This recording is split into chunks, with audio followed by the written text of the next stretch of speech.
Welcome. I will tell you, I'll introduce myself in a bit as it fits in. But first, I want to ask you, have you ever gotten this advice, do what you're good at? Do people tell you do what you're good at? I know I have. I've been told. There's a whole industry about that, right? You know, when you're out trying to plan your career, what color is your parachute? I don't have a parachute. I had parachute pants. That's an 80s thing. I don't want to talk about that. What about these personality tests? Myers-Briggs? Who's taken the Myers-Briggs test? Most of you. The Enneagram? What the hell's an Enneagram? It sounds like a medical test. My Enneagram came back negative. It's not a pretty thing. So I'm going to talk about you shouldn't do what you're good at. And to do that, I need to tell you about what I was good at. So forgive me the lack of modesty a bit. Actually, I had plenty of shortcomings. If I had a job interview, it would be, you know, when they ask you that trick question, well, what's your greatest weakness? I'm like, how long do you have? I've got plenty of those. I'm going to actually talk a little bit about what I was good at. For 17 years, I was an employment lawyer, defending companies here in Boston. For the last 13 years, I had my own firm called Shepherd Law Group. And over time, I got pretty good at this. I did all sorts of employment things, only for companies. Race discrimination, sex discrimination cases, wage cases, sexual harassment, training, personnel handbooks, the usual employment stuff for a management side attorney. And I was pretty good. In fact, I got good enough that I ended up afterwards, I wrote a book. I wrote a book called Firing at Will, all about employment law. Copies available afterwards. But can I plug? Am I not supposed to do that? But here's the thing, and this was kind of frustrating to me. I'm like, you know, I go around saying, I'm a good employment lawyer, yay. But I found that it didn't make that much of a difference, you know, when the rubber met the road. I would go to a discrimination case, right, at the Commission Against Discrimination. And here I am, I'm a good employment lawyer. And my opponent is a merely average employment lawyer. It didn't make a difference. We were about the same. The likelihood of the merely average lawyer winning was roughly the same as me. I couldn't leverage my skill, my being good at this. I couldn't make enough of a difference. And I found that to be frustrating. And this was something I struggled with, because here I thought I need to get more employment work and do more of what I'm good at. Now, funny thing happened. It's not that funny. In about 2001, I got my first non-compete case. And I loved it. I mean, it was exciting. We were in court. Employment lawyers never go to court. I mean, they never really go to court. Suddenly I'm in court. It's like big time. And it's exciting. And it's expensive. Because all of a sudden you're doing all this litigation very, very quickly. And you end up having big companies involved. So I had this case. And the case went well. We won. And very wisely, I managed to get the story on the front page of Mass Lawyers Weekly. You know, marketing. Okay, good. And then I got another case. And then I started giving talks. I spoke here. I've spoken in this room many times on non-competes. And at the Boston Bar Association, the MCLE. So I started doing these seminars. And I wrote some articles. I had a few more cases and got them in the paper. Pretty soon, people were seeing me as an expert in non-compete law. A much smaller sliver of all of employment law. And the difference was, I wasn't just good at this. I got to a point where I stood out from the crowd. There are 50,000 lawyers in Massachusetts, or give or take. By my estimate, there are about 1,000 people who are legitimately employment lawyers, who do a fair amount of employment law. Okay? So I was one of 1,000.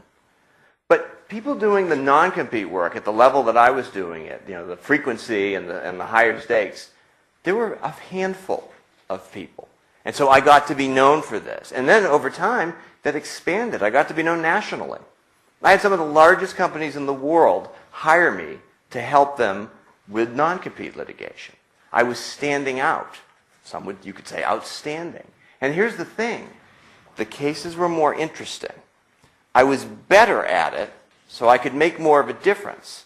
So unlike in that discrimination scenario, where it didn't matter if I was good and this other person was average, there would be a bigger discrepancy between my level of work and somebody who didn't do this for a living. It got to a point that people began to know me as a non-compete lawyer. Not once, but twice. I had non-compete clients say to me, hey, Jay, do you know any good employment lawyers? And I'm like, hello, right here, you're looking at one. They didn't see me as an employment lawyer anymore. This time as a non-compete lawyer. Now, stupidly, I let this bother me. I'd be all like, how do they not know I'm an employment lawyer? I still thought of myself as an employment lawyer. I was still holding on to that concept that, well, if I do more things, I'll have more work. And in fact, the funny thing about non-compete cases is they tend to be one and done. You know, Hewlett-Packard, in the biggest case I had, hired me and my firm to help them bring an executive over from another large company. And it was a one-shot, it was a great case, huge case, biggest case of my career. The Wall Street Journal called. I'm like, oh, wow, you know, now I've made it. But that was it. The case was over. I wasn't going to start doing HP's general employment work at a six-lawyer law firm. It wasn't going to happen. And so I thought, oh, I need to be broadening rather than narrowing. And it turns out that that was a mistake. So, last year, after I had my firm for 13 years, I closed it. I stopped practicing law. I've kind of been there, done that. That case actually helped me make that decision. I was like, I've hit the ceiling on this. Now, there are a whole bunch of seminars on how to hang your shingle. How many have been to, you know, hanging your own shingle, that sort of seminar? Here in this room, in fact, all right, more than half. There are no seminars on tearing the shingle down. No one tells you how to do that. It's a lot hard. Let me warn you right now. I'm not trying to talk you out of having your firm. But later on down the road, it's hard. It took me about a year. I was still doing a sublet and find people jobs and move the clients around. It's a lot of work. One of the things I did, just as I was getting ready to close, just about a year ago, was I took a list of every client I ever had over 13 years, alphabetically, just an alphabetical list of names. And I went down, and I actually put my finger on them, one at a time, just to trigger any memory. Do I owe them anything? Is there anything I still have to do? Is there anything that's going to come back and bite me? And as I do that, a funny thing happened.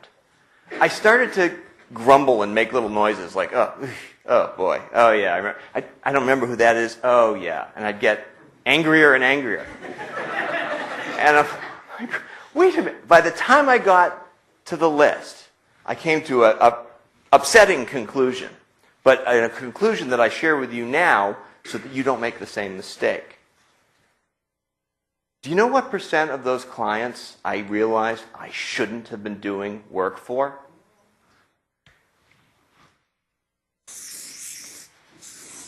80%. It was like 79.5%. I'm like, well, it's the 80-20 rule. Okay, and it really was. 80% of the clients. And who were those clients? Nothing against those clients. Don't get me wrong. I enjoyed almost everybody I worked with. Not everybody. I mean, we all have bad clients. But I liked a lot of them. They were the ones doing the wage cases, the sexual harassment training, the personnel manuals. I actually, in my book, I have a chapter called Throw Out the Personnel Handbook. That's how much I liked doing personnel handbooks. Doing the kind of work that I was merely good at. The 20% that remained were almost entirely the non-compete clients, the ones where I was actually outstanding, where I could make a difference, and where I made 80% of my money. So it was like, okay, this is like a math experiment or something. The 80-20 rule is a real thing. Most of the work that I was doing was work I shouldn't have been doing. So, big mistake. This ties into what Alan was saying before, talking about what you should be doing, what you should be focusing on. You need to focus on the things that you can be outstanding at, the thing you can be outstanding at. You need to, and I've made up this word, but that's okay. You need to find your outstandingness. Because that's a bunch of things are going to happen for that. You're going to make more money there. You're going to be happier there. You're going to work with clients you want to work with there instead of all the others. So, let's talk about marketing. Who's ever heard of the 4 Ps of marketing? Ever take a few of you? A few of you. Okay, lawyers don't learn marketing, so you're exceptional just knowing that. The traditional 4 Ps of marketing. First one is product. And for us, it's obviously a service. It's the thing that we sell. Price, usually hourly rates. What's the price we sell it at? The promotion, that's our marketing. How do we get the word out there? And place, that's the distribution. I guess that's where we rent our office. That's not quite as useful for us. This is how to sell what you're merely good at. But we don't care about that. I want you instead to sell what you can be outstanding at. And so I propose the 5 P's of outstandingness. The first P is passion. What are you passionate about? What do you love doing? What gets you up out of bed in the morning? This is far more important than what you're good at. I found, I'm not a morning person. I'm not remotely a morning. This is early for me. So I'm much more of a night person. But I had to show up at the office, at a reasonable hour. And I came to realize that on days that I just didn't want to get up, there was a reason for that. Typically because I was doing that work that I shouldn't be doing, or working for clients that I didn't really want to be working for. I didn't have the passion. Whereas when I was working on like that case or HP, I'd bound out of bed or something. I wouldn't bound. I don't really bound. But it's easier to get up and go to work. Here I'm at work. Let's get going. Boom. Find your passion. Find what excites you. That's critically important. Okay? We spend too much time doing the things we think we should be doing. Right? Everyone's nodding. Okay, exactly. Find the thing that excites you, that you're passionate about. Now, the next P, is potential. What do I mean by that? You need to find something that you have the potential to be the best at. It might take a lot of work. It might take your whole career, or at least years and years. But if it's something that you can only be good at, like with me and wage cases, I could just be good. I was never going to be outstanding at wage cases because they bored me. And they bore everybody. But I had the potential to excel at the non-compete cases.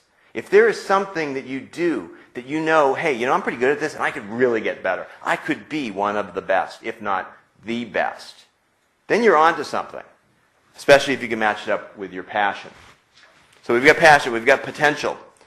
The next one, oops, I can't even spell. The next one is people. And what I mean by that is, are there people out there who need your help with this? In other words, is there a market? I was at a conference last week and I was talking to a CPA who was trying to decide how to specialize his business. One of his practice management coach, said, you should really do elder law. That's where it's all happening. And the other area he wanted to go into was craft beer brewing. Now, he was much more interested in beer than in old people on a personal level. Which I understand that, so he was into, and I'm like, dude, why are you talking about old people? He's like, well, somebody told me I should be doing that. Do old people excite you? Not that much. Santa Claus, maybe. That's about it. Craft beer excites him. Okay, so then my question to him was, are there enough craft brewers out there to make money doing this? Are there enough people out there to help, for you to help? That's the question. And then, and this is sort of a part of that, P, persona. You want to figure out the persona, the types of people you can help. Okay, there are some different marketing books talk about this. There's a great social media book. If you don't have this, it's Social Media Strategies for Professionals in Their Firms by Michelle Golden. A fantastic book. She talks about the different personas you need to identify to figure out who the market is out there. Who can you help? Because if this craft brewing guy, he's going to be the CPA for craft brewers, but there are only 4 of them, he's not going to have much of a business. And he'll get paid in beer, probably, and that's about it, which that might be okay. So you need to make sure, number 3, there are enough people out there. The next P, the 4th P, is premium. This dovetails right into what Alan was just talking about. Can you price this work at a premium? Can you charge what you're worth? I found that I could the non-compete cases. The discrimination cases, no. No one's going to pay more than $10,000 to defend a case at the MCAD up to probable cause. It's just not going to happen. I don't care what firm it is. But the non-compete cases, if you're worth it, you can charge a premium. Now let me give you a little clue. Some people have heard me talk about this before. If you're billing hourly, you can't. You can't do it. Because hourly rates are determined by three things: your firm size, your geography, and how long you've been out of school. None of which has a heck of a lot to do with how valuable you are. If you're at a big firm, you can charge big firm rates. Medium size, it's got to be less. Has to be. I was at a small firm. I had to charge down here. If you're in town, you can charge more. If you're outside of town, you have to charge less. You're stuck that way. And then, have you been out 10 years? You've been out 20 years. That's going to change your rate. I was on a call once with a colleague. We were co-counsel. He was at a large firm here on a non-compete case. And he was charging twice what I was charging. And yet I actually had more experience in non-compete law than he did. In fact, he would ask me questions about what to do. But he was charging twice as much. Where's my premium? It's crazy. You have to learn how to price your services, which is a topic for another talk. But if you're doing it hourly, it's going to be pretty much impossible to get that premium because you can't charge a rate. If you're a small boutique or solo out in the sticks, you're not charging $1,000 an hour. No one will pay that. But if you're pricing and you're the best, you can charge whatever you want. So you need to find something. These things have to match. You have to be able to charge a premium. Now the last P. I hope you can see it here. The last P is pursuit. What do I mean by that? Well, here's the thing. One of the mistakes, and I told you I made many, one of the mistakes I made was, as you saw, taking work that I shouldn't have taken. Why did I do that? I had to pay the rent. I had to pay the payroll. I had to pay insurance. I needed the money. I needed the clients. Any client that came in, sometimes, when things weren't going great, if they had a pulse in a checkbook, they were my client, which is the worst thing you can do. It's very hard to turn away clients. You need to learn how to do that. If you keep these C and D clients, you won't have room to go out and get A and B clients, the ones that will pay your premium and who will be profitable and make, that's too many P's, and make you a lot more money and make you happier, make you get out of bed. If you're saddled doing work for people you don't want to be doing work for. So what I mean by pursuit is this. When a client comes in the door, the pulse and checkbook client, and they're willing to pay whatever your rate is, and then they'll do the little thing, and it's not the work that you're passionate about, you need to say, I'm sorry, I can't help you with that. If you can refer them to someone, fantastic, be helpful. This isn't a good fit for us, but here's somebody who'll do a great job for you. Then, take the attention that you would have spent on the case. I don't mean hours, because I didn't track hours. I got rid of timesheets in 2006. But it's like I was going to focus the next 2 weeks on this case that I turned away, and focus on the marketing. Focus on pursuing this other, the premium business. Write down a list of things to do. Give speeches. Write articles. Do a CLE. Do your networking. Anything that will get you out there in front of the people you want to be out there in front of. That's the key, and it's hard. Turning away business, particularly when you know you've got a rent check to make and times are tough, it's very difficult. I appreciate that. I've been there. And I've taken the wrong clients as a result. Try not to. Because it will drain your morale and your people if you have people working for you. It'll make you miserable. You won't want to come to work. It's not going to be worthwhile work. You're not going to make the kind of money that you should be making doing the things that you're outstanding at.